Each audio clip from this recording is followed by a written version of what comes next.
Bonjour, bienvenue à tous sur cette vidéo consacrée au logigramme.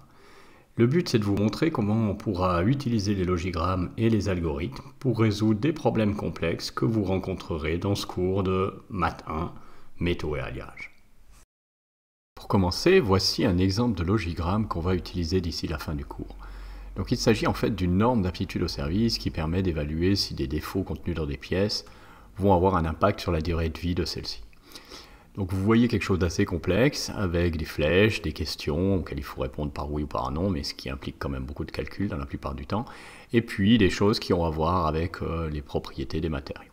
Finalement, le but, c'est de prendre une décision qu'on va pouvoir réévaluer ou pas, en fonction du résultat qu'on a. Et ça, c'est évidemment un boulot d'ingénieur. Les logigrammes sont aussi souvent utilisés pour décrire des processus ou des systèmes industriels, comme ici, où on a en fait l'extraction de la bauxite, à partir de laquelle on va former de l'alumine, puis de l'alu.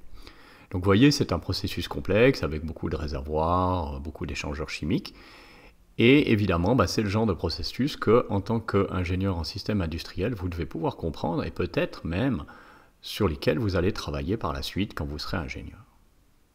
On remarque aussi la grande différence avec le premier logigramme de la norme, c'est-à-dire qu'ici, on a tout qui est dessiné, et c'est évidemment pour quelqu'un qui n'a jamais entendu parler de la méthode beaucoup plus clair et plus facile à comprendre. Et finalement, on peut même appliquer les logigrammes à des problèmes de management, comme le fait ici Peter Senge dans un livre que je cite en référence à la fin de cette présentation. Donc vous voyez ici un processus de management dans une entreprise. On a en haut une boucle où il y a une accumulation, on voit ça avec la boule de neige, et évidemment, le but, c'est d'augmenter les revenus. Pour ça, on augmente le budget R&D, on crée des nouveaux produits et ça augmente encore les revenus. Donc, c'est vraiment une boucle d'accumulation. Par contre, pour créer des nouveaux produits, on doit passer par une boucle d'équilibre, qui est la boucle du bas, symbolisée par la balance. Il faut des nouveaux ingénieurs, ça entraîne la complexité de management, ça augmente les charges d'encadrement pour les ingénieurs seniors, parce qu'il manque peut-être des managers au départ. Et ça, finalement, ça va augmenter le temps des développements produits parce que les ingénieurs seniors ne peuvent plus créer de nouveaux produits. Et puis, donc, on a un peu de temps qui est perdu pour avoir des nouveaux produits. Donc, en fait, les deux boucles sont dépendantes l'une de l'autre. Et puis, on va avoir un temps d'attente entre la sortie des nouveaux produits que, finalement, le système R&D, avec les ingénieurs, s'adapte à ça. Et puis, finalement, pour le patron de l'entreprise, c'est un problème parce qu'il veut augmenter rapidement ses revenus en augmentant son budget R&D, mais il n'arrive pas à sortir de nouveaux produits.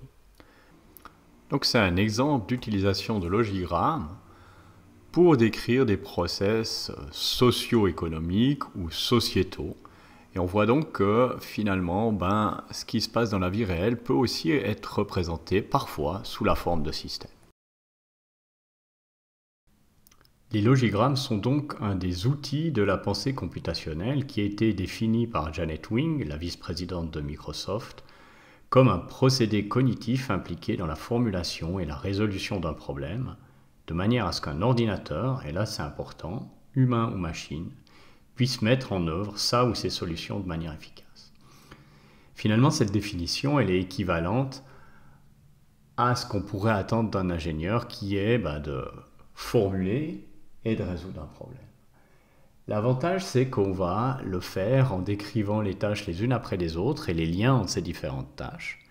Et ça va nous permettre de voir, grâce au logigramme, comment le processus cognitif s'organise et de pouvoir aussi tester son efficacité. On ne va pas utiliser les logigrammes pour faire de la programmation. On va les utiliser pour comprendre comment on peut résoudre des problèmes de matériaux ou d'ingénierie en général, et pour voir comment on peut améliorer ces processus de résolution qu'on va mettre en place. Donc les logigrammes vont être utilisés pour représenter des algorithmes, donc des séquences de tâches, par exemple une recette de cuisine, comme vous voyez ici, et on va les représenter de manière à suivre le déroulement du processus. Donc dans notre cas, dans le cas de cette recette, on a des ingrédients que je vais passer en jaune, donc de l'ail, du fromage, de la fécule de maïs, du vin blanc, du jus de citron et du kirsch. Et on a des tâches. Frotter, mélanger, mettre dans le caclon, porter à ébullition, incorporer, assaisonner. Donc finalement, on a un certain nombre de tâches qu'on va représenter par des rectangles. Et puis, on va avoir autant de rectangles que de tâches. Et on va, dans chacun de ces rectangles, écrire la tâche correspondante. Et comme on a ici un processus qui est très linéaire, les rectangles vont être reliés les uns à la suite des autres avec des flèches. Ce qui veut dire qu'on va devoir faire les opérations dans l'ordre indiqué par les flèches. Ensuite, on va utiliser des paramètres ou des variables, qui sont ici les ingrédients. Et chacun de ces ingrédients sera pris en compte à un moment précis de la recette. Donc on va relier l'ingrédient avec la tâche qui lui correspond. La première question qu'on peut se poser sur la façon dont cette recette a été écrite, c'est pourquoi il y a une phase numéro 2.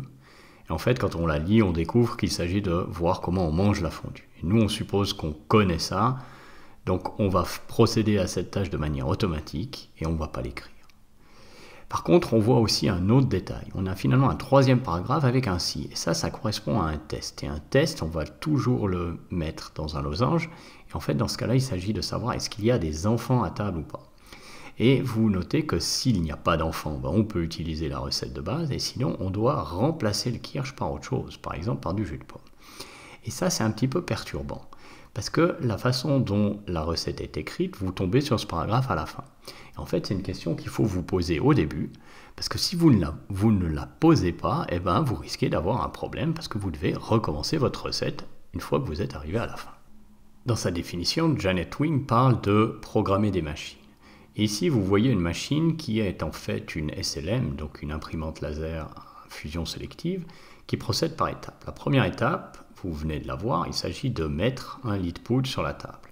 Ensuite, ce lit de poudre est imprimé par un laser, donc imprimé localement, ce qui va donner à chaque couche la bonne forme.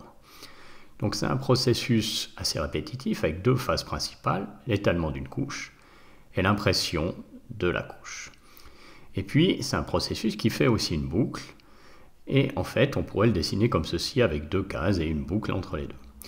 Mais évidemment, ce processus ne continue pas à l'infini. Donc, il y a, à un moment donné, deux paramètres qu'on va avoir besoin d'utiliser pour reformuler cette boucle. Un nombre de couches n et une itérature de couches i. Donc, à chaque fois qu'on imprime une couche, on va itérer i, donc on va faire i égale i plus 1. Et puis, donc pour ça, on a besoin du paramètre i, et puis ensuite, on va faire un test pour regarder si le nombre de couches i est arrivé en fait à la nombre de couches de la pièce n. Et dans le cas où i est inférieur ou égal à n, on va pouvoir continuer, donc on va réétaler une couche. Et puis dans le cas où i est égal à n ou supérieur, donc la réponse à la question serait non, dans ce cas-là, on arrive à la fin de l'impression. Donc dans cette boucle, pour programmer cette machine, on voit l'importance d'avoir des paramètres n et i. Un qui est le paramètre de la géométrie de la pièce et l'autre qui est un itérateur qui permet de compter le nombre de couches. Donc après avoir programmé une machine, il va falloir aussi se rendre compte que nous, en tant qu'êtres humains, on utilise tous les jours des algorithmes, par exemple pour traverser la route. Et la première question qu'on se pose, c'est de se poser, est-ce qu'il y a une voiture à gauche? Et puis évidemment, s'il y en a une, on va attendre, et puis on va se reposer la question un petit peu plus tard. Et puis s'il n'y en a pas, on va devoir procéder à un deuxième test, et est-ce qu'il y a une voiture à droite? Et s'il n'y en a pas, on va pouvoir traverser. Et puis s'il y en a une, on va de nouveau regarder à gauche. Je vais vous laisser tester cette méthode et je vais faire la supposition qu'elle est simple. Donc vous verrez peut-être qu'en traversant la route, vous trouverez des solutions qui sont peut-être un peu plus complexes, mais qui permettent de traverser la route plus rapidement. Ici, je vais vous proposer une de ces solutions. Donc on commence par regarder à gauche, comme avant. Et puis, la différence, c'est que s'il n'y a rien à gauche, on va traverser la moitié de la route. Et puis, par contre, s'il y a quelque chose à gauche, on va de nouveau devoir faire une boucle et attendre un petit peu, puis regarder de nouveau. Si on a pu traverser la moitié de la route, on va rappliquer le même motif pour la seconde partie. Donc, on va regarder cette fois à droite. S'il n'y a rien, on va traverser complètement la route. Et s'il y a quelque chose, eh bien, on va attendre et refaire une fois le test de regarder à droite. Je vais qualifier ce deuxième logigramme d'efficace. En fait, on se rend rapidement compte qu'il y a 2 fois le même motif, donc on répète la même tâche en changeant juste une chose, c'est-à-dire qu'on regarde une fois à gauche ou qu'on regarde une fois à droite. L'avantage de répéter ça, c'est que par exemple, quand on va résoudre des problèmes d'ingénieurs complexes, si on sait comment résoudre une partie du problème parce qu'on l'a déjà faite, et qu'on la retrouve dans un autre problème, en fait, on pourra réagir beaucoup plus vite et être beaucoup plus efficace pour résoudre ce problème-là.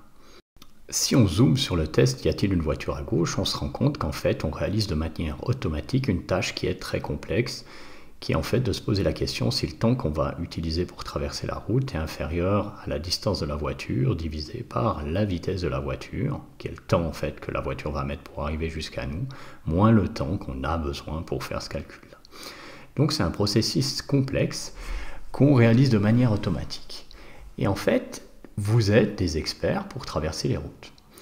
Et vous verrez, on va pouvoir rendre automatique certaines tâches qu'on utilise aussi dans le calcul, par exemple, de la résistance des matériaux.